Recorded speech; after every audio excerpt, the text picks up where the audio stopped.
சொன்ன நல்ல காரியங்களை, சுவிசேஷத்தை, தீர்க்க தரிசனத்தை சொல்ல வந்த தீர்க்க தரிசிக்கே இந்த பாடு.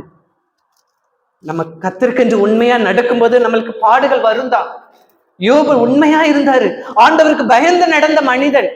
ஆனாலும் சத்துரு ஆண்டவருடைய சமூகத்துல போய் கேட்கிறான், நீர் எல்லாவற்றையும் ஆசீர்வதிச்சிருக்கிறீர், இவன் பிள்ளைய, இவன் குடும்பத்தை, இவனுக்குள்ள சொத்தை எல்லாமே எடுத்துருங்க, எப்படி வைராக்கியமா இருப்பான்னு பார்க்கலாம்.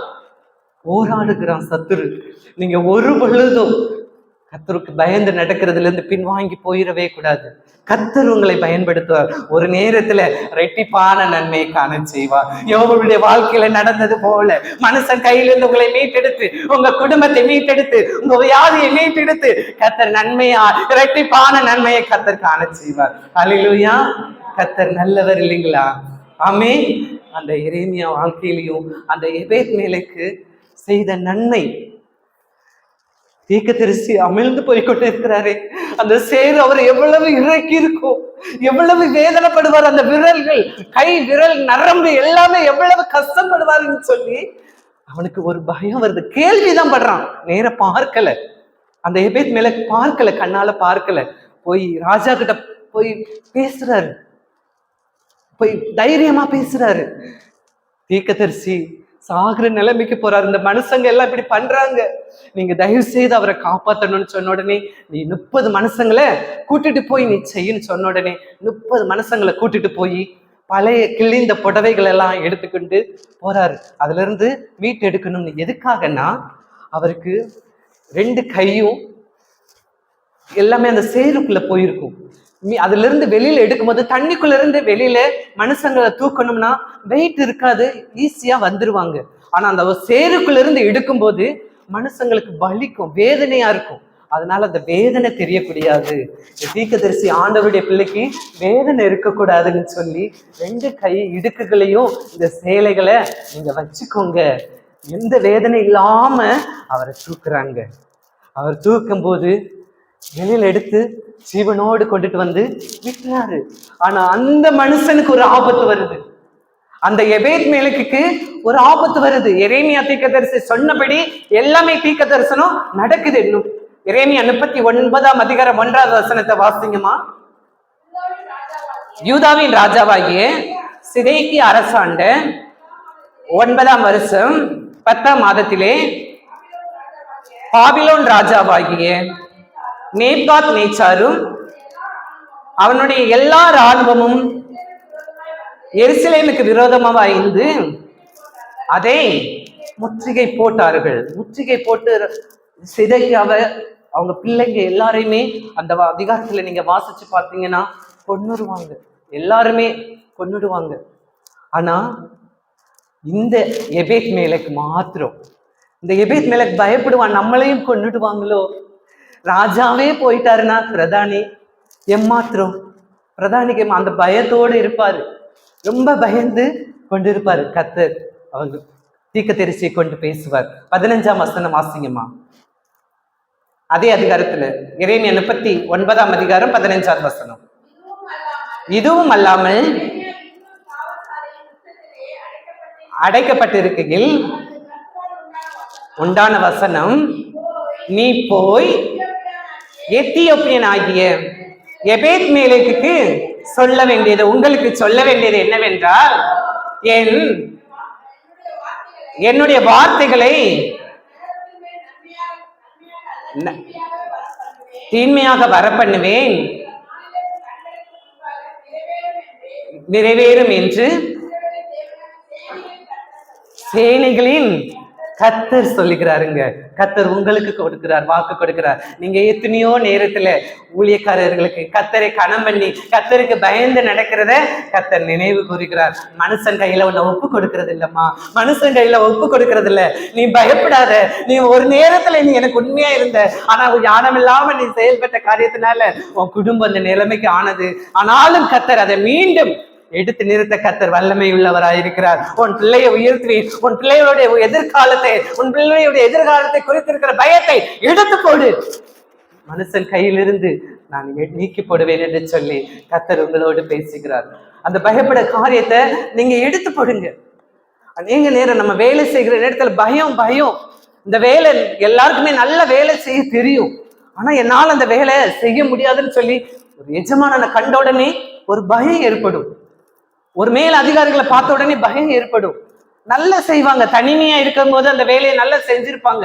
ஆனா ஒரு எஜமானனை கண்ட உடனே பயம் வரும். வீட்டுக்கார அம்மாவுக்கு நல்ல சமையல் செய்யற அம்மா, ஆனா வீட்டுக்காரருக்கு மட்டும் நல்ல சமையல் செய்யாதபடி அவர் ஆசையா எப்பயாச்சும் கேட்பாங்க, இதை ஏதாவது செஞ்சு கொடுமான்னு சொல்லி வீட்டுக்காரமாட்ட கேட்கும்போது நல்ல ஆசையா செய்ய போவாங்க. ஆனாலும் ஒரு பயம், ஐயோ என் வீட்டுக்காரருக்கு இது பிடிக்கணுமே, இப்படி இருக்கணும்னு சொல்லி அந்த பயத்திலேயே எதையாச்சும் கோட்டை விட்டுடுவாங்க, எதையாச்சும் போடுறத விட்டுடுவாங்க. அதனால டேஸ்டோ எல்லாமே மாறி போயிடும்.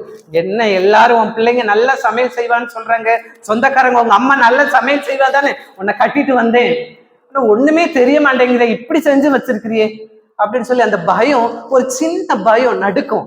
நம்மளுக்குள்ள பயம் இருக்கவே கூடாது. ஒரு சிலர் பெண்கள் பள்ளியை பார்த்தா, கருப்பாம்பூச்சியை பார்த்தா, எதுக்கெடுத்தாலும் நம்ம நிழலை பார்த்தே பயப்படுவாங்க, எதுக்கெடுத்தாலும் பயப்படுவாங்க, யாரை பார்த்தாலும் பயப்படுவாங்க.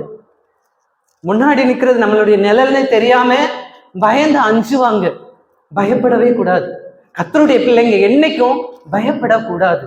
பயப்படுகிறவர்களும் அவிசுவாசிகளும் திருடரும் கள்ளரும் எல்லாருமே 2ஆம் மரணமாகிய இதுல போடப்படுவார்கள் சொல்லி வெளிப்படுத்துதல் 21ஆம் அதிகாரத்துல நம்ம பார்க்கிறோம். ஆனா அந்த ஆதாம் ஏவாள் ஆரம்பத்துல கர்த்தருக்கு பயம் இல்லாமல் செய்த காரியம், கர்த்தருக்கு பயம் இல்லாமல் துணிகரமாக செய்த பாவம், கர்த்தர் கேட்கிறார், எங்கப்பா இருக்கிற? நம்மளை தேடி ஒவ்வொரு நாள் வரும்போது, என் பிள்ளையே எனக்கு பிரியமானவளே நீ எங்க இருக்கன்னு சொல்லி நம்மளை தேடி வரும்போது, அப்பா உடைய வார்த்தைக்கு கீழ்ப்படியாம பயந்ததுனால நான் ஒரு ஓரத்துல இருக்கிறேன்பான்னு சொல்லி நம்ம பயந்து நடுங்கி கொண்டு இருக்கிறோம். கர்த்தருக்கு பயப்படும் போது கர்த்தர் யாருக்குமே பயப்படாதபடி தைரியமா நிக்க கர்த்தர் கிருபை செய்வார். சிம்சனுடைய வாழ்க்கையில அவனுக்கு ஒரு நல்ல ஒரு திட்டத்தை கர்த்தர் கொடுத்திருக்கிறார். ஒவ்வொருத்தங்களுக்கும் ஒரு திட்டத்தை கர்த்தர் கொடுத்திருக்கிறார். ஆனா அவனுடைய வாழ்க்கை ஆண்டவருடைய சித்தத்துக்கு விலகி போகும்போது மனுஷன் கையில கொடுக்கப்பட்டான். நம்மளும் ஆண்டவருடைய சித்தத்துக்கு விலகி அவருக்கு பயம் இல்லாம நடந்து கொள்ளும் போது, எனக்கு பலம் இருக்குது, எனக்கு யானை இருக்குது, நம்மளுடைய யானம் குறைவற்றதா இருக்குது, நம்மளுடைய பலம் குறைவற்றதா இருக்குது. எல்லா இடத்துலையும் நம்ம யானமா நடந்து கொள்ள முடியாது, எல்லா இடத்துலயும் நம்ம பலம் உபயோகப்படாது. ஆனா நம்மளுடைய சொந்த பலத்தை நம்பி அநேகர் சொந்த குடும்பத்தை நம்பி, சொந்த பணத்தை நம்பி, ஐஸ்வர்யத்தை நம்பி ஆண்டவருக்கு பயப்படுகிறத விட்டு விட்டு போயிடுறாங்க. எனக்கு இந்த ஐஸ்வர்யம், எனக்கு இந்த சொத்து இருக்குது, என் சந்ததிக்கே நான் சொத்து வச்சிருக்கிறேன், ஒரு நேரத்துல சுனாமி எல்லாத்தையும் கவிழ்த்தப்பட்டு போயிடுச்சுன்னா எங்க போவோம்? மழை வந்தது, இருக்கிறதுக்கு ஒவ்வொரு குடும்பமும் எத்தனையோ பேர் நம்ம நேரடியா நம்ம பார்க்கிறோம் வீடியோல. எல்லாம் சின்ன சின்ன பொருட்கள், பெரிய பொருட்கள் எல்லாம் மேல எடுத்து வைக்கிறாங்க, சொந்தக்காரங்க எடுத்து வீட்டுக்கு கொண்டுட்டு போறாங்க. எல்லாமே ஒரே நாட்கள்ல அழிந்து போயிடுச்சுன்னா நம்ம என்ன செய்ய முடியும்? வயநாட்டுல நம்ம பார்த்தோம், நிலச்சரிவு ஏற்பட்டுச்சு. அவங்க எல்லாம் பார்த்தாங்களா, நினைச்சாங்களா? திடீர்னு இரவு நேரத்துல நிலச்சரிவு ஏற்பட்டு எல்லா வீடுகள், ஜனங்கள் எல்லாத்தையும் அடிச்சு கொண்டு போயிருச்சு. அவங்களுக்கு கனவு, எத்தனை கனவு இருந்திருக்கும். அந்த ஆத்மா, எத்தனை ஆத்மா அழிஞ்சு போய் கொண்டு இருக்குது. நம்ம பயப்படணும். கர்த்தருக்கு பயந்து நம்ம கிட்ட ஆண்டவர் கணக்கு கேட்பாரு. இந்த ஐஸ்வர்யம் வராது, இந்த பொண்ணோ பொருளை வராது, நம்ம ஆத்மாக்களை தான் அறுவடை செய்யணும். இந்த அறுவடை செய்ததுக்கு நீ என்ன செய்வாய் என்று சொல்லி கர்த்தர் நம்ம கிட்ட கணக்கு கேட்கிறாரு.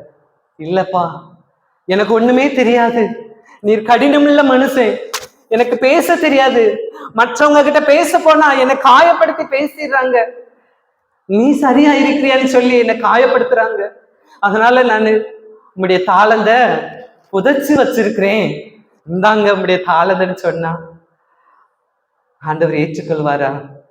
நம்மளுக்கு கொடுத்துக்கிற தாளந்து ஏதோ அவரை பாடுறதோ துதிக்கிறதோ பேச தெரியாதனாலுமே கர்த்தர் நம்மளை பேச பயன்படுத்துவார்.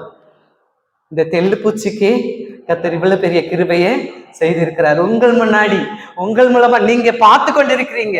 ஆரம்பத்துல இருந்து என்ன பார்க்கிறீங்க. நான் எப்படி வந்தேன், எப்படி பேசினேன், பயந்து பயந்து பேசிக்கிட்டு இருந்தேன். கர்த்தர் இந்த நாளில கொஞ்சமாவது ஆண்டவருடைய வார்த்தை கொடுக்க தேவ ஆவியானவர் பயன்படுத்தி கொண்டிருக்கிறார். உங்களையும் பயன்படுத்த கர்த்தர் போதுமானவராய் இருக்கிறார். உங்கள் குடும்பத்தையும் பயன்படுத்த கர்த்தர் போதுமானவராய் இருக்கிறார். மனுஷன் கையில விழுந்துட்டேன்னு சொல்லி பயப்படாதீங்க, கலங்காதீங்க. இந்த வியாதினால, மனுஷனால இந்த வியாதி வந்தது, மனுஷனால இந்த வியாதி வந்ததுன்னு சொல்லி கலங்காதீங்க. எப்பேற்பட்ட போராட்டமா இருந்தாலும் கர்த்தர் அதிலிருந்து மீட்க வல்லவராய் இருக்கிறார். ஹல்லேலூயா, ஹல்லேலூயா. ஆனா அநேக நேரம் அதை மறந்துடும். நம்ம அந்த பயத்திலே மறந்து போயிடும். ஒரு